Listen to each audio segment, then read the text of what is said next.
We're going to chapter 9 for the business AS level or business one, marketing objectives and strategy. When we talk about marketing objective, we're talking about goals businesses have set that they have to reach when trying to sell their products to potential customers. And these goals have to be reached within a given time frame. That is what marketing objective is. Do you get the point? Goals that the business is trying to reach when it's selling its products to potential customers, which has to be met or meet at a specific time frame. So we'll go on to what is seen here.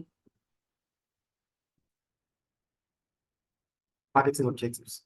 The marketing activities of a business are likely to be more effective if they are clear marketing objectives. These are the goals that the business is trying to achieve through its marketing, that means trying to sell its products.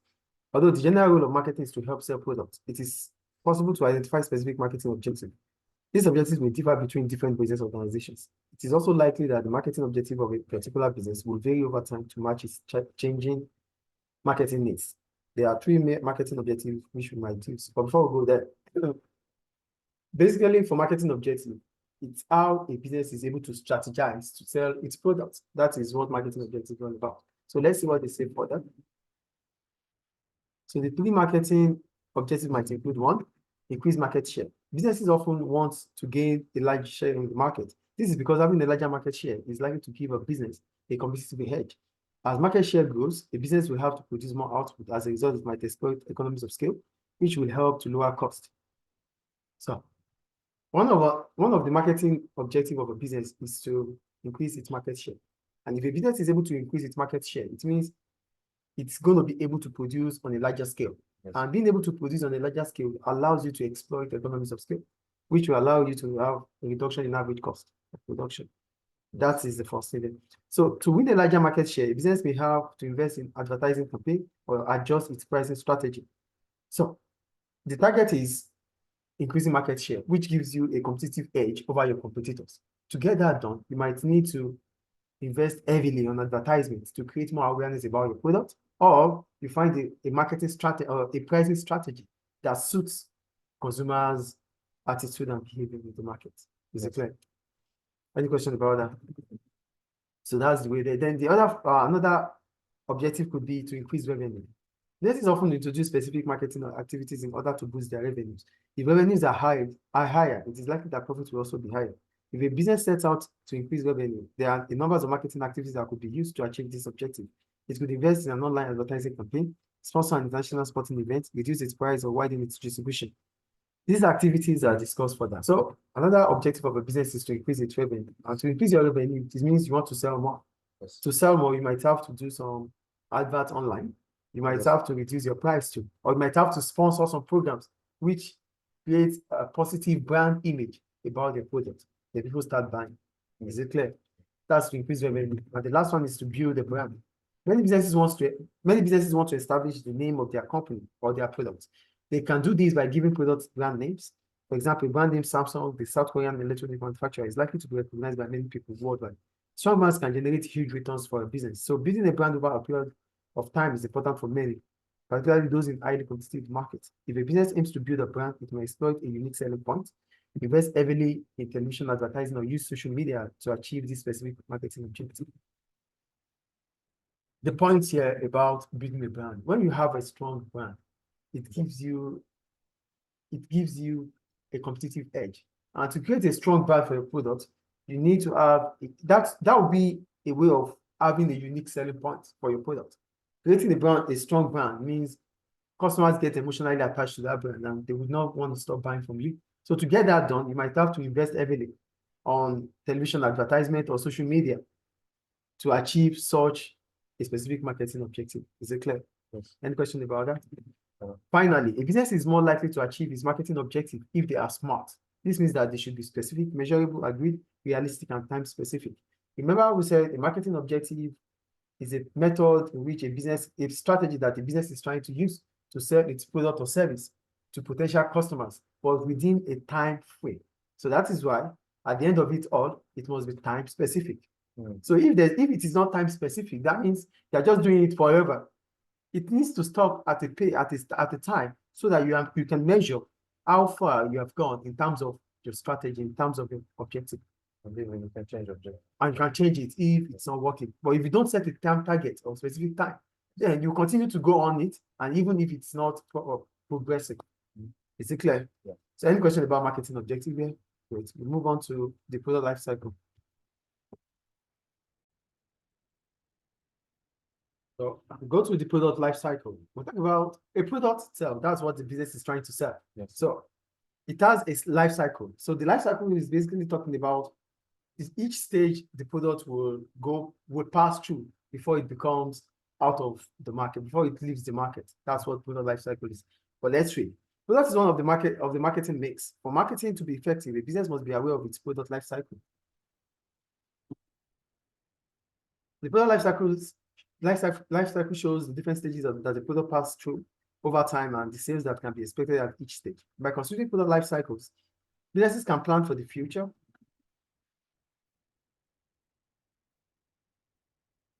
For the future, okay, I think that's about that. For the future, okay, it's up. So Most products pass through 6 stages: development, introduction, growth, maturity, or saturation, and decline. So we're going to start with development. During development, during the development stage, the product is being researched and designed. So for development stage, that is when the product is being looked for and make a product design. That is when the product is being designed.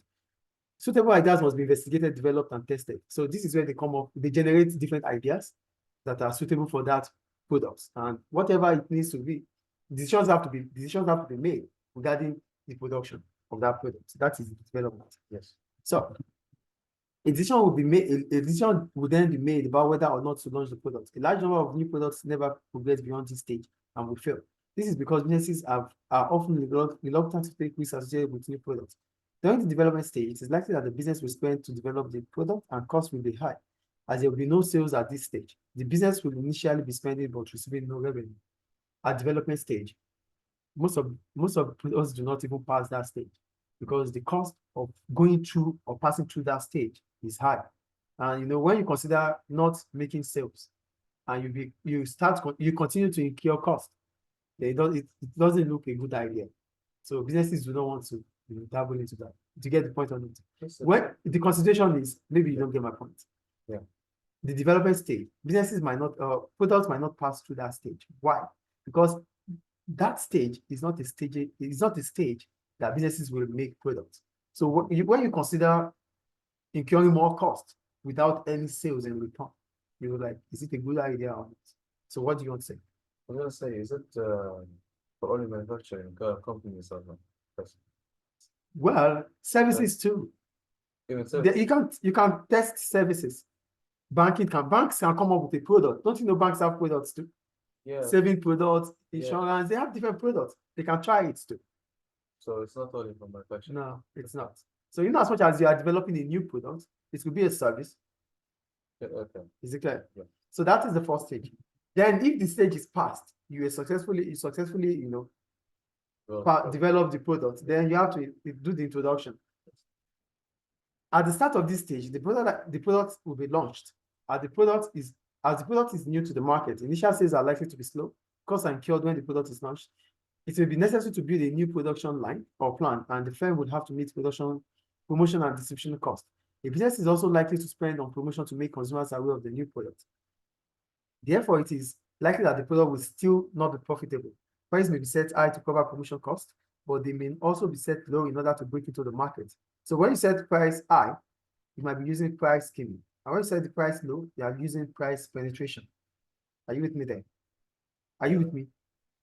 They said prices may be set high to meet cost. That might be price skimming. Then if prices are set low to penetrate into the market, that is price penetration. Clear now? Yes.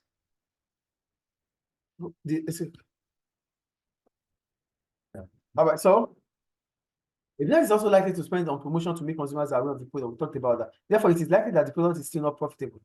So, when you spend more during introduction, it is not expected of your business, of your product to sell like those of your competitors, because those of your competitors are already in the market for existing customers. So you have to sell or introduce a new product to existing customers that have been buying from other businesses. So it is not expected of you to sell more at that point in time. So profit might not be so high, but businesses might try to use a pricing strategy at least to cover up for the cost. Yes. That is the point they are making there. Is it clear? Then say alternatively, product can be, I'm reading the last paragraph now. Alternatively, a product can be in an instant hit, resulting in very rapid sales growth. Fashion products and some fast-moving consumer goods may enjoy this type of start to their life. Well, not all products will be the same. Some products, like in fashion, they might be introduced and catch up, boost and boom immediately, and they sell more. But not all products. It's a rare case. So that is all about introduction. So for introduction, it is likely or it is expected of your product not to be making profit initially. That is it. They'll go to growth. Once the product is established and the consumers are aware of it, the introduction stage, you use promotion, you use advertisement, you use whatever strategy to use, whatever strategy is available to attract customers. That is the stage. As soon as you're able to, as soon as you successfully do that, then growth will come. So at the stage of growth, the product is established. Consumers are aware of the product. New customers can buy your product and they are repeat purchases. That means customer loyalty is coming. The product can then become more profitable. If it is a new product and there is a rapid growth in sales, competitors may launch their own versions. This can lead to a slowdown of the rise in sales. Businesses may need to consider their prices and promotion. For example, a high price charge initially may need to be lowered when you have used price skimming. Then you have to start reducing the price, because when the product you sell is attracting higher prices and consumers are buying, competitors will launch their own version of that product. And as soon as they launch their own version of that product, consumers will start seeing it as an alternative. So you might not be selling as you used to sell. So you start thinking about a pricing strategy that would still keep your customers or attract other customers. Is it clear? Yes. Then we go to maturity and saturation. At some stage, the growth in sales will end. The product has become established with a stable market share at this point. Sales will have reached their highest point and competitors will have entered the market to make advantage of profit.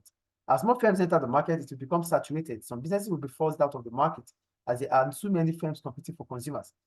During the maturity and saturation stages of the product life cycle, many businesses use extension strategies to extend the life of their product. These are discussed below. So, maturity and saturation. The product is not expected to increase further sales, because at that point in time, your competitors are in the market. There are a lot of substitutes for your product. So it's not expected of you to continue to sell at the highest. That is the point they're saying. So some businesses will start thinking about extension strategies to use. And when we talk about extension strategies to use, maybe with packaging, it can be trying to find a new market for the product, a new market for the existing product, or a new product for an existing market. These are different kinds of marketing strategies you could do, extension strategies you could use. Then the last stage is decline. But the majority of products, sales will eventually decline. This is usually due to changing consumer taste, new technology, or introduction of new products. The product will lose its appeal to customers. At some stage, it will be withdrawn or sold to another business. It will still be possible to make a profit, or if a high price can be charged and little is spent on promotion or other costs. So decline, definitely the product will get there. Why? Because there might be new introduction of new products in the market from competitors. There might be advancement in technology. There might be change in consumer taste and preferences. So all these things will reduce the demand for your product. At that stage, your product is in decline. This is close to extension strategies. Yes.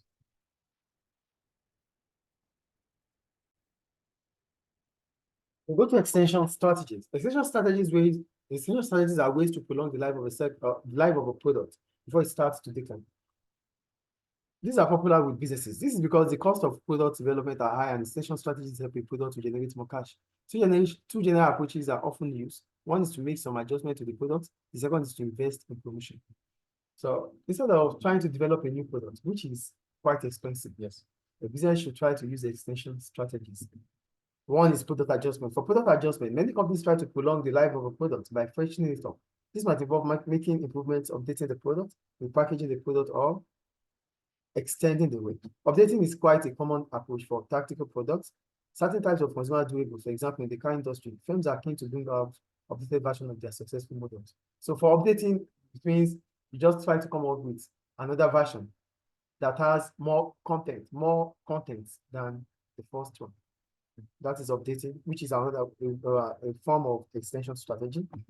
Two, do you understand what I'm saying here? Yeah. Okay, two. Some businesses add value to their products by making improvements. For example, computer manufacturers bring out new machines that are faster, have more memory, look more stylish, and have more function than previous versions. In the service industry, banks offer new accounts with extra services such as travel insurance, breakdown cover, and mobile phone insurance.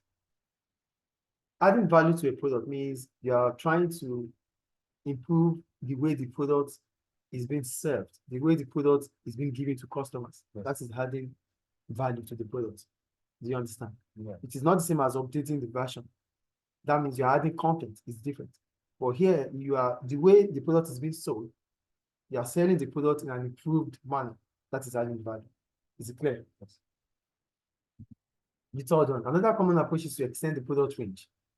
That means you sell different kind of products that, oh, product A with blue color, yellow color, green color. Okay. Yeah. That's product range. Is it clear? Yes. Then, some businesses give the impression that the product has been modified by changing the packaging. So you can also repackage the product. So these are different ways. I think that's where, no, is that where we have? Yeah, Yeah.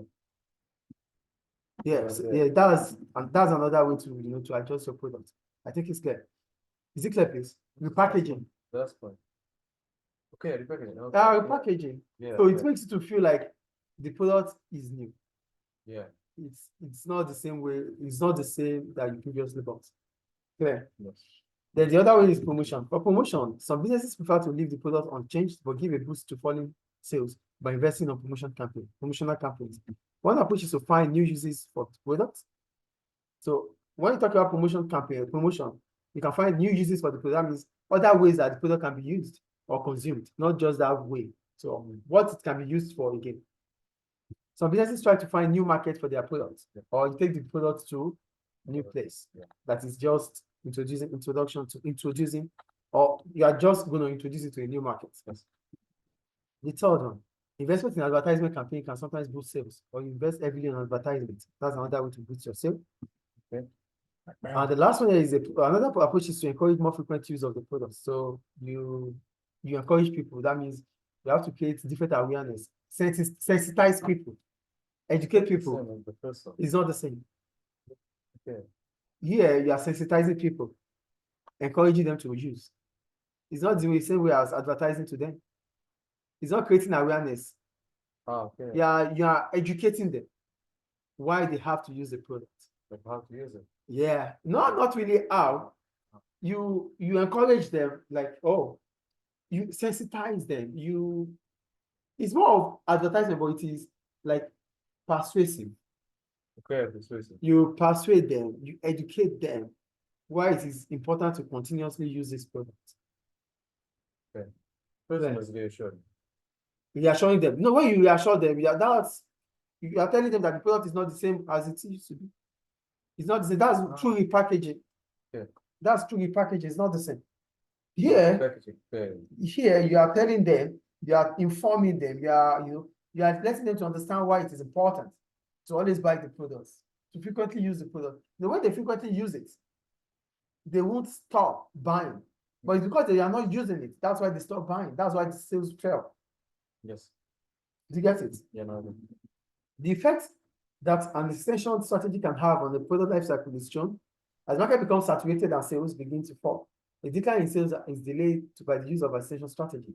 It will be sensible for a business to extend the life of a mature product before sales start to decline. Firms that can predict falling sales from market forecasts may attempt to use extension strategies before the decline takes place. That is the maturity stage. So at maturity stage, it is important for a business to understand, to be able to predict what happens with its products over a period of time. Because if that is being able to be declared, or if it's able to be known, you can start strategizing on how to use different extension to prolong the product life cycle. But if you cannot predict what happens with your products in the future, then it becomes difficult for you to find an extension strategy that will suit the fall in sale. Okay. You get it? Yes. So we're going to Boston Matthews, I think. Yeah, and the product portfolio. Yeah, we'll go to Boston Matthews and product portfolio. Product life cycle analysis shows businesses that sales of a product eventually decline. A well-organized business with one or more products will attempt to phase out old products and introduce new ones. This is known as managing the product portfolio or product mix. So you have to put in mind that as soon as your product is introduced, it will also reach the stage of decline. As soon as your product is introduced, it will definitely reach the stage of decline. You don't get what I'm saying? No. So it's views decline. You get it?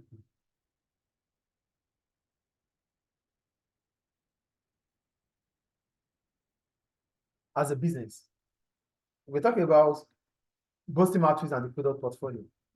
As soon as your product is introduced to the market, that introduction to the market is a stage in the product life cycle, yes or no? Yes. So it means there will be a day that the product life cycle will end, will decline. Yes. So as a sensible business, you have to put into consideration that as soon as it reaches that stage of introduction, it will definitely get to a stage of decline, which means you have to start planning ahead.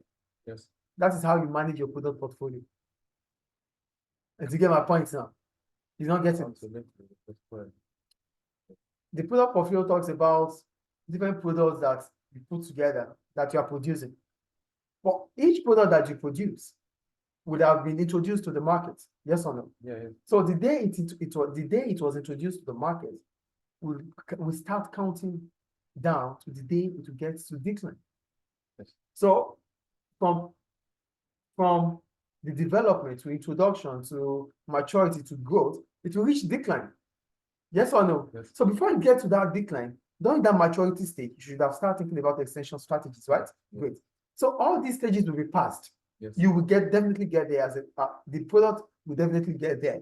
Okay. Yes or no? Yes. So as a sensible business, you should start from the day of introduction to start thinking about development of a new product. Okay. You should start planning ahead. So planning ahead will help you to manage your product portfolio.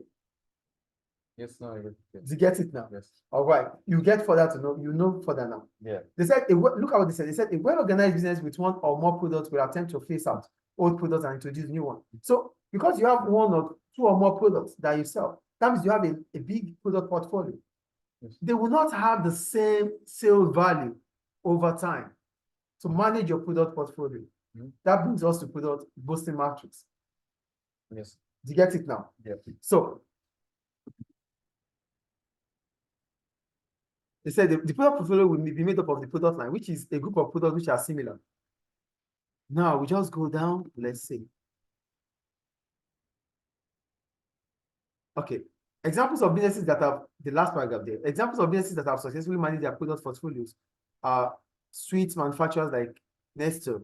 They produce a wide range of products, including Kit Kat, Milky Bar, and Yoki, and constantly look at to launch new products. So the Boston Matrix, for the Boston Matrix, one problem for firms when planning their product portfolio is that it is very difficult in practice to tell what stage of the life cycle a product is at.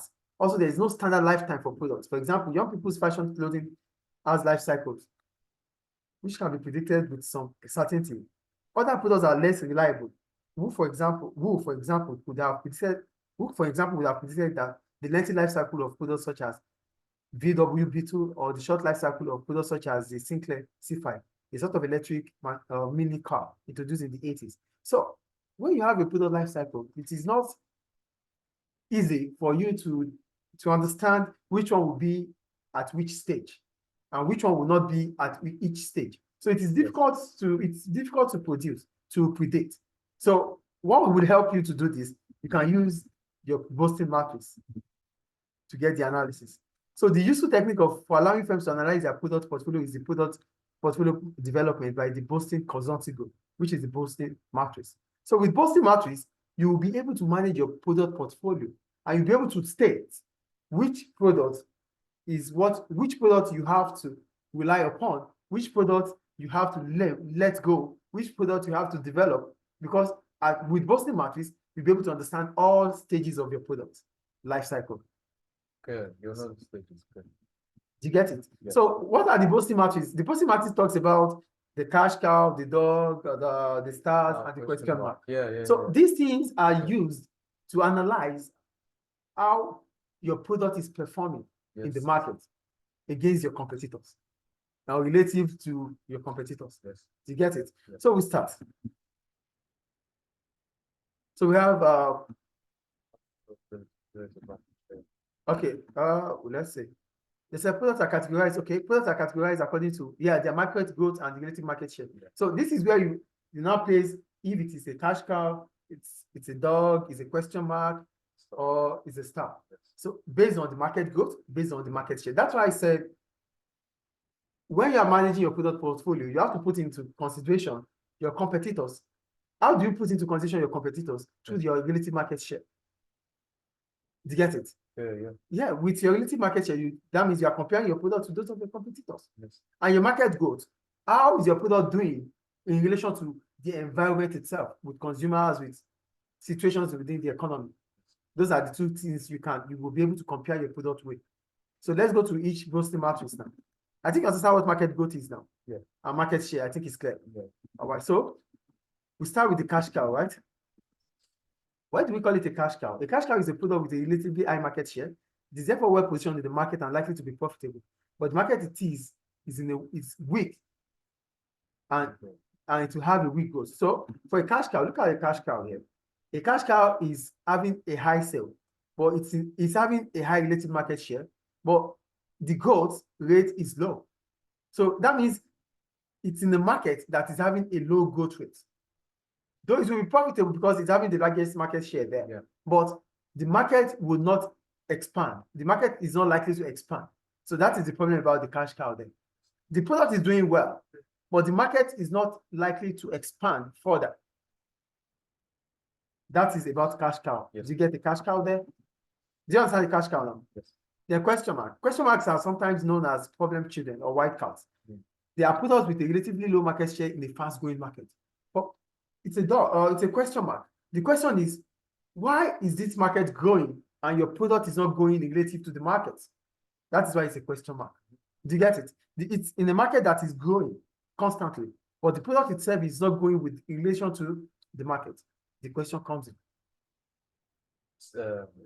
The market is growing. Okay, The market, is the growing. product is growing. Yes. Is growing, but the product itself is not growing in relation to the market. Yeah. Question. Yes. The market is growing. The market is explored. Why is this product not selling? That's the question mark. Oh, okay. Do you get the question mark now? Yes. So for a question mark, this can be a problem for a business because it is unclear what should be done with this product. If the product is performing weakly, it is unlikely to be profitable, but as it is in a fast-growing market, there's potential to turn it into a star.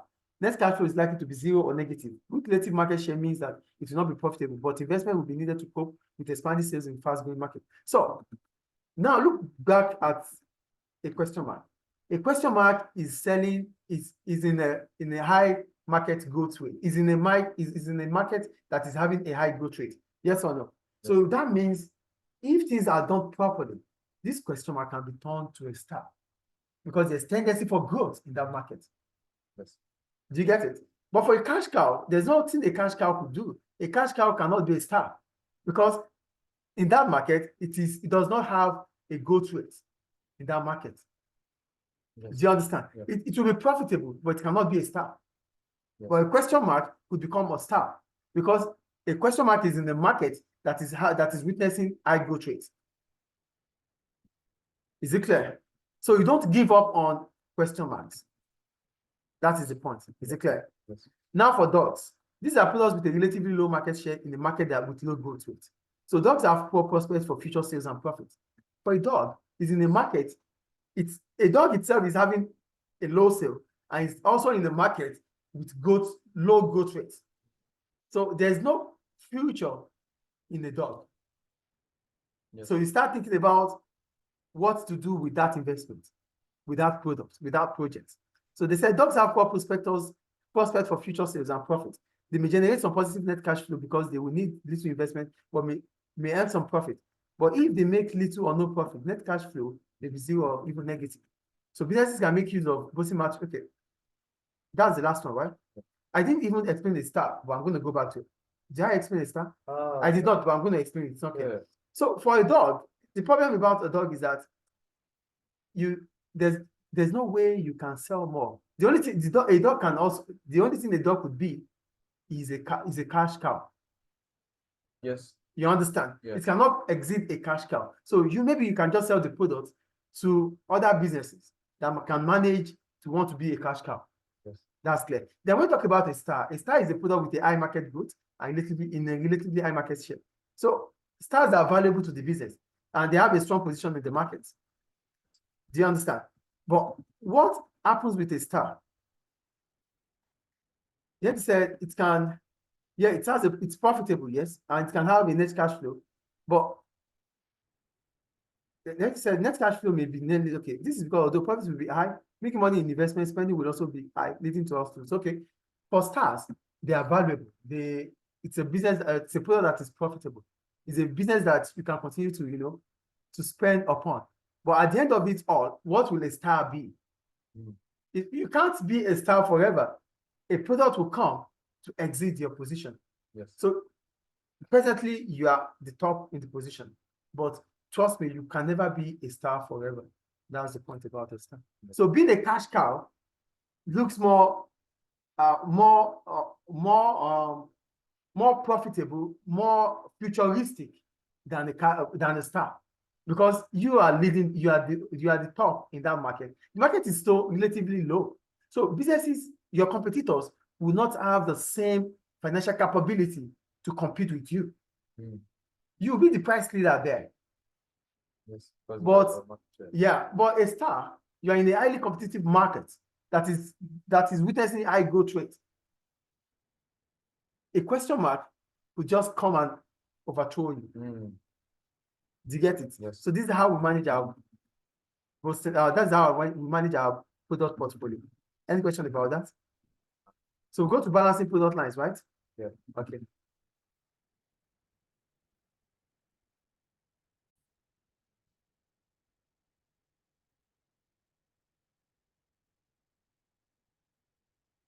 Go to the product line, balancing the product lines. Yes. Businesses must ensure that their product portfolios do not contain too many items within each category. Naturally, they do not want lots of dogs, but they should also avoid having too many stars and question marks. Products on the top of the boosting matrix are in the early stage of the product life cycle and are in growing markets, but the cost of developing and promoting them will not yet have been recovered.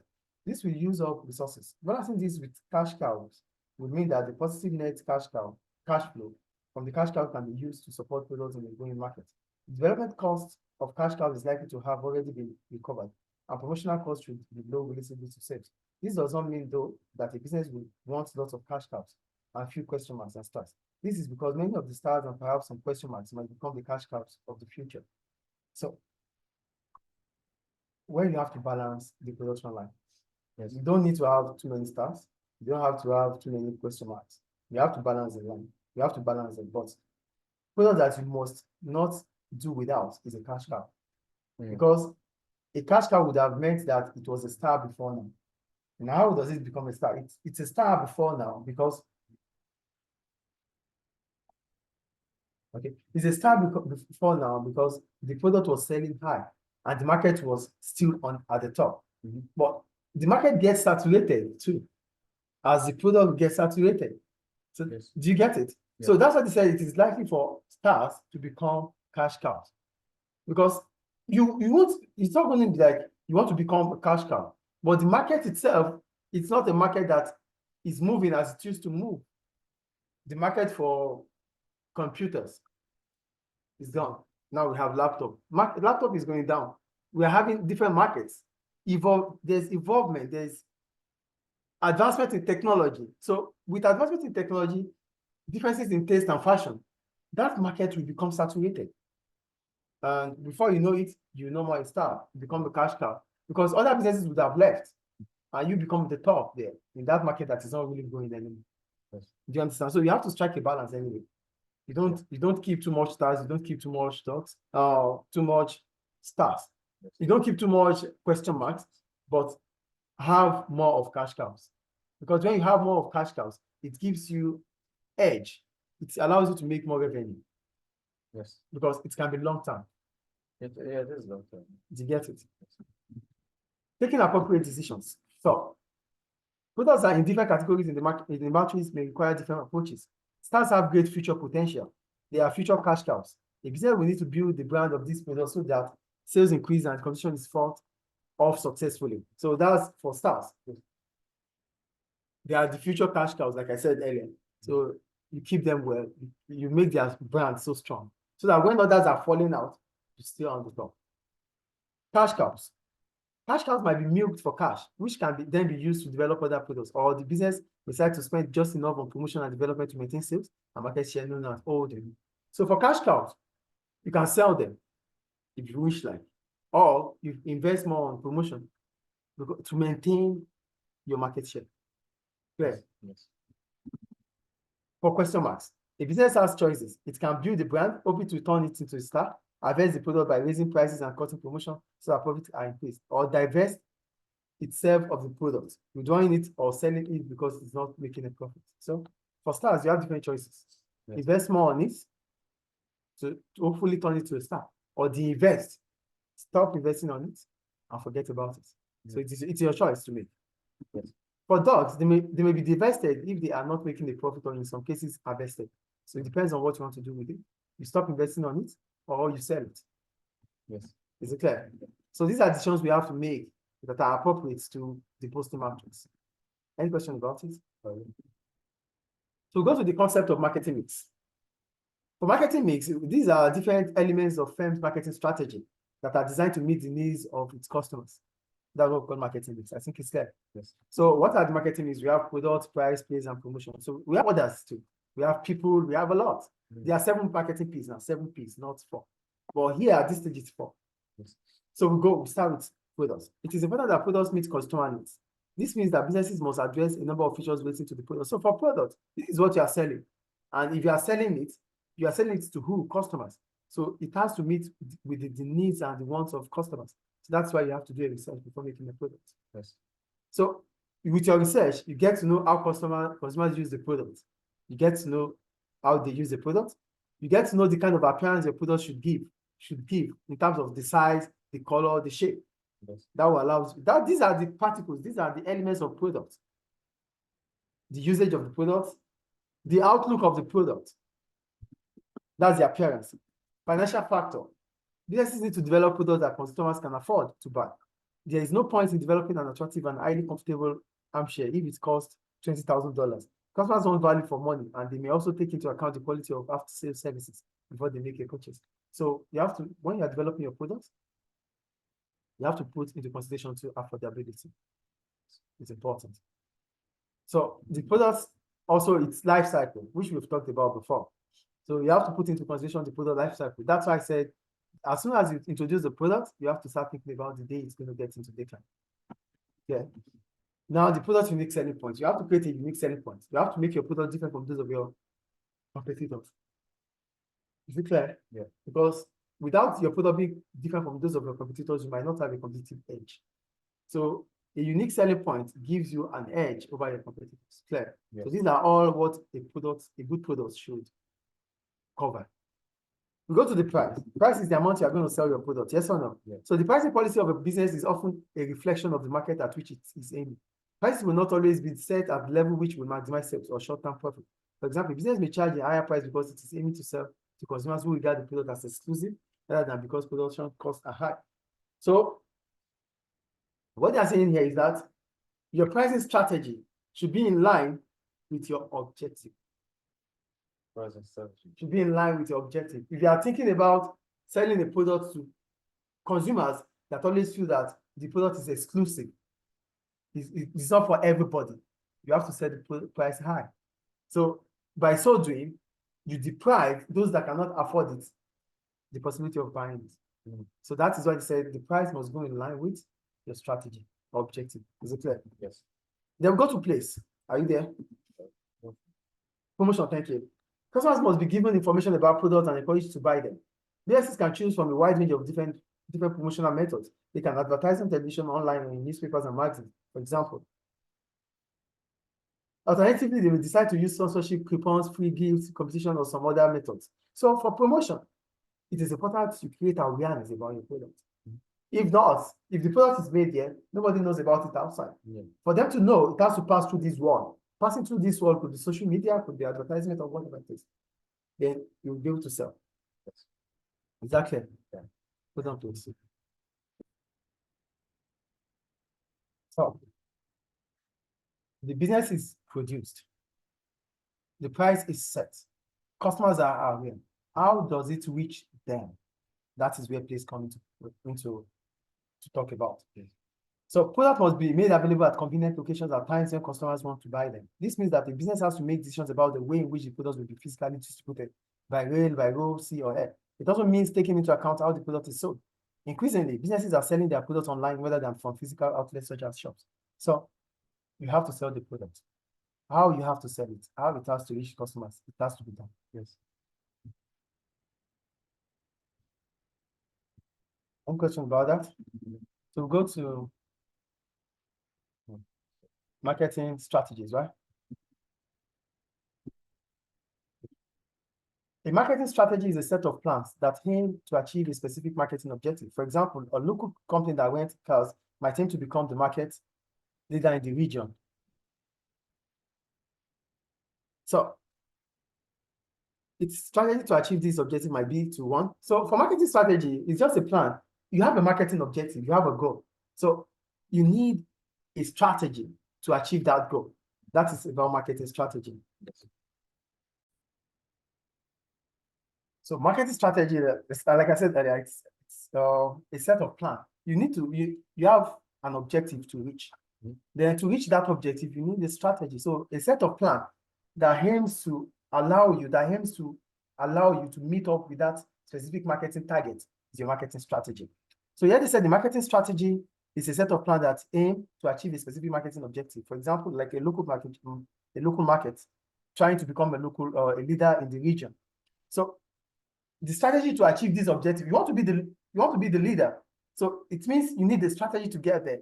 One is to improve the quality of customer service by delivering cars to people's home. So you want to be the increase market share. Yeah, you want to be the leader in the market. One way to do that is, customers are always conscious about quality too. So you can improve the quality of the product. By improving the quality of the product, you can reach that target or that goal that you are thinking about reaching. Yeah. Two, contact all previous customers, offering them half price deal.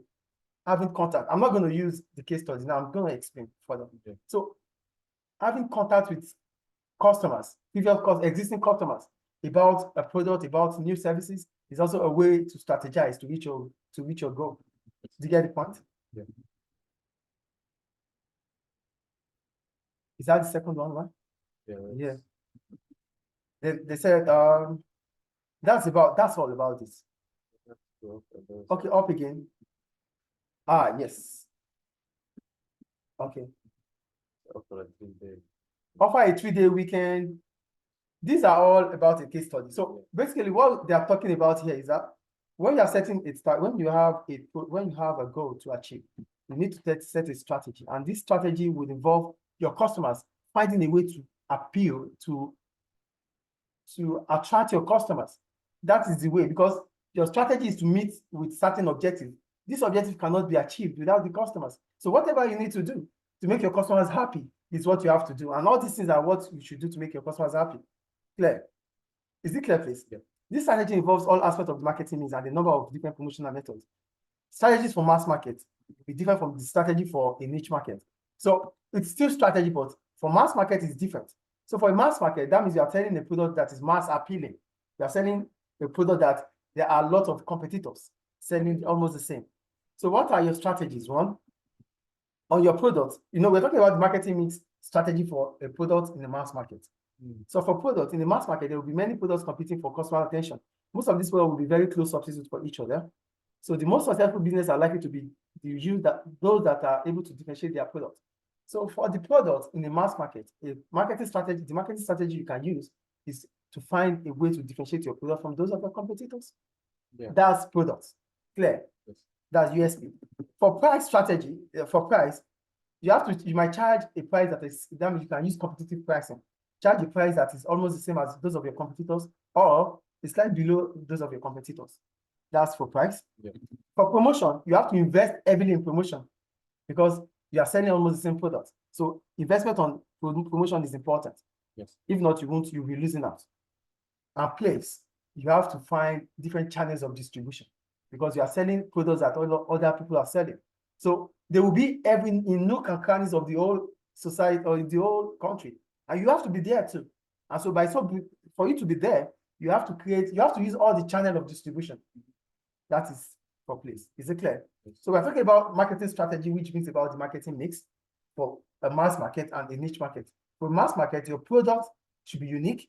Your price should be the same as your competitors or even below your competitors. And if it's going to be below your competitors, you have to find a way of reducing your cost. Your promotion, you have to invest heavily on advertisement. And the place, it has to be at every convenience of customers. Yes. They will go to a niche market. For a niche market, a product in a niche market is different, it's specific. So you don't have to create uniqueness about it. It's unique on its own. It's unique. Okay. It's a unique product. You are selling for specific customers. So there's no need for you to differentiate your products. Do you understand? It's differentiated already, specific customers. The price, you have the flexibility of selling at any price you want because you have designed customers for it.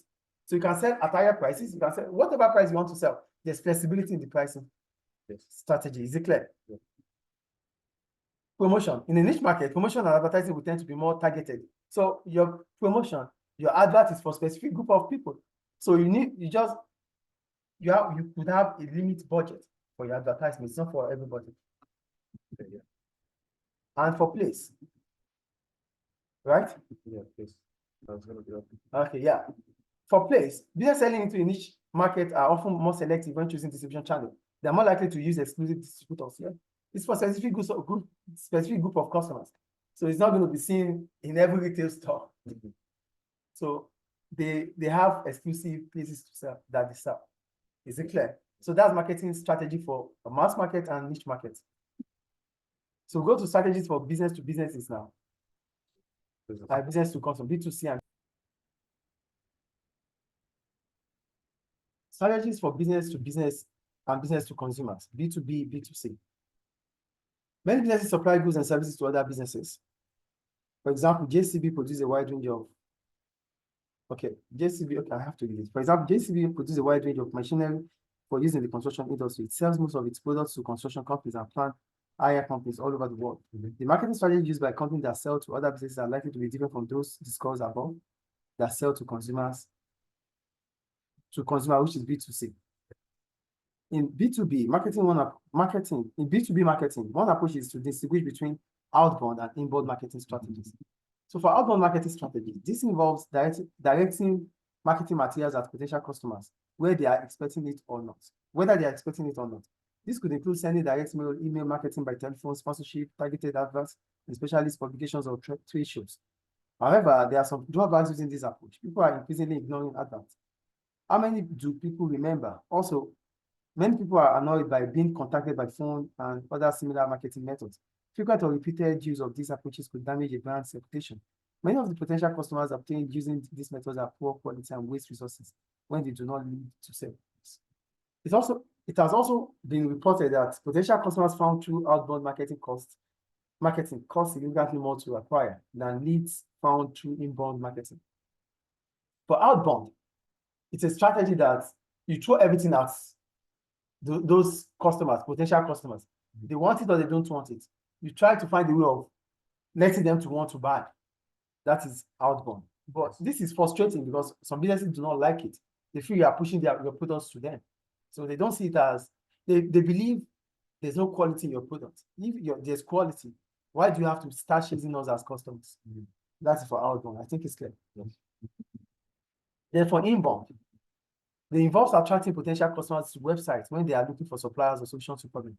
Some of the common inbound marketing techniques are summarized here: blogging, social media marketing, search engine, free ebooks, video marketing, targeted email marketing. So all these will portray the product. So it's for you to think, if you need it, you contact us. If you don't need it, it's fine. That is inbound. Okay. Do you get inbound there? You don't get it. For inbound, it means we are going to provide things that we think you might need. We will advertise it. We'll do whatever we need to do. So it is left for you. If you need it, you come to us. Okay, but what output?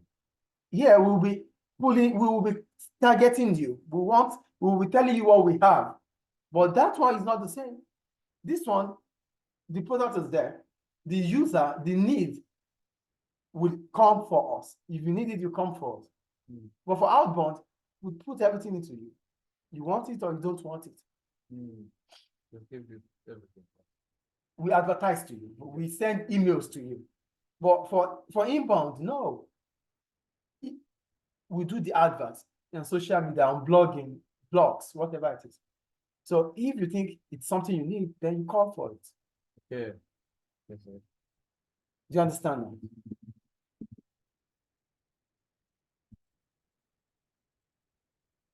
So the use of inbound methods also has challenges. For example, it requires effort and resources to build up enough useful content on website to convert visitors into leads. Recruitment of experienced inbound marketers can be difficult and it can be tricky to keep the strategy up to date with rapidly emerging trends. So the problem of inbound is that it is difficult to keep up because your strategy, other people are using it too. It's just to give a lead to what I'm going to need. Okay. I share my YouTube account on Facebook. I'm not sharing it. I'm not inboxing you. I share it on my page. That's inbound. So I've created a lead to buy my product. But if I've sent it directly to your inbox, your messenger, or your Facebook messenger, that is outbound. As you get the difference here. Yes, So that is what they are talking about here. But the problem about inbound is that you need to create content that would attract them, that will make them to come to you, that will make them to have a lead for your product. Then you can combine both, inbound and outbound. So sometimes I feel like, okay, there are some students that need this. I'll share it on my Facebook page and I'll inbox people that I feel that they might need it or know someone that needs it. Combined. That's hybrid strategies. Is it clear? Yeah. Any question about that? So go down. How businesses develop customer loyalty? So customer loyalty is important. How businesses develop customer loyalty? A business is likely to be more successful if it can persuade customers to keep returning. How can business develop customer loyalty? So for customer loyalty, it means customers continue to come back and buy. That means customers continue to return to buy the same product, to buy from the same product, or to buy the same product, or to buy from the same brand. That is customer loyalty. So what are the ways in which a business can, improve its customer loyalty? One, communication. Communication means information, passing information. So a business must keep customers informed. In the mass market, this might involve using national advertising campaigns to tell customers about new products. Some businesses may use reassuring adverts. This helps to convince customers that they have made the right purchase. Some firms send out regular newsletters, usually by email, to keep customers up to date with company events. Regular communications help to build relationship between the business and the customer. If a bond can be formed, customers are more likely to return. So the first way to create customer loyalty is through communication. When you are communicating when you are informing your customers about new products, reassuring them about why it is still important for them to understand that you are the best in town, then emotionally they are with you. Yes. They will always be with you. So they wouldn't even think about other competitors. So communication is key. So give them information that are strategic, give them information that are important about your product, about your service. So just like what I do every day, I post my videos, that's my YouTube, it's my account. But if for a few weeks or few days I don't post, I don't share my links, I don't do anything, they will forget about me. So you need to keep your customers informed every now and then. That is how they get emotionally attached to you. You get customer loyalty there. Yeah. So customer service, that's important. So customers are more likely to return to a business if they receive highly quality customer service. Employees who interact with customers must be professional, reliable, and conduct themselves honestly and sincerely. Customers Customer service can often be improved by dealing with matters more promptly, providing a more effective after-sales service, or making the purchasing experience a pleasant one. Some businesses provide customers with refreshments while they are conducting the transaction. Yeah, let there be sweets, chocolates around, and that's not the only thing. Smile at them, say thank you to them for patronizing us. Let them have pleasant experience in your transaction. That would, the memory, the experience will stick with them. And every now and then, whenever they even don't want to come, that experience might make them to come. So that's customer loyalty. Yes. The third one, customer incentives. Many businesses reward their customers if they keep returning. For example, cafe chains and supermarkets use loyalty or reward cards. This gives customers discounts, cash vouchers, or free goods as reward for loyalty. Reward them. This is a sort of incentive for always coming by to buy. Financially reward them. This can give them discount. They feel valued, and they wouldn't want to stop coming to you. That is another way to build customer loyalty. Personalization. Some businesses try to deal with customers on a personal level. They may address individual customers by their name, perhaps in person or in letters. Some firms send customer birthday cards to help build relationships. However, dealing with a customer at a personal level is not easier for a smaller business than is a lot easier for a smaller business than a multinational. So send birthday cards, congratulate them on their wedding anniversary. No, these are know your customer ways. When you know your customer well, you create a bond and they will be happy with you. So the relationship they want the relationship to continue because they want the experience to continue. So that is the point. So, but this is good for business that are, small. For multinationals, it's difficult to personalize things, but you can still do it just by having details of your customers. That is work of the customer service department. They have details of the customers, and even if it's just for the birthday, say happy birthday to them. You get to know, because the internet makes it easier. Say happy birthday to them via the email and whatever it is. It's always, automated. Yeah. So you can have it there. So every month it just go, every birthday anniversary just go to them. So this way you are creating an experience that those customers do not want to stop. Because they know if they stop coming to you, that birthday present, that wish would not always come again. So they want it so because they feel valued. As a result, they want to continue transacting with you. Is it clear? Yes. Preferential treatment. Many people like the idea of receiving preferential treatment from a business. For example, give them VIP treatments.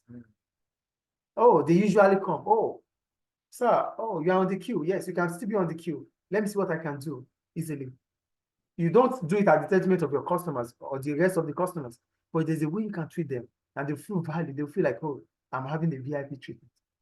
Because you know them very well. You might not even allow them to come to the banking or as a banker.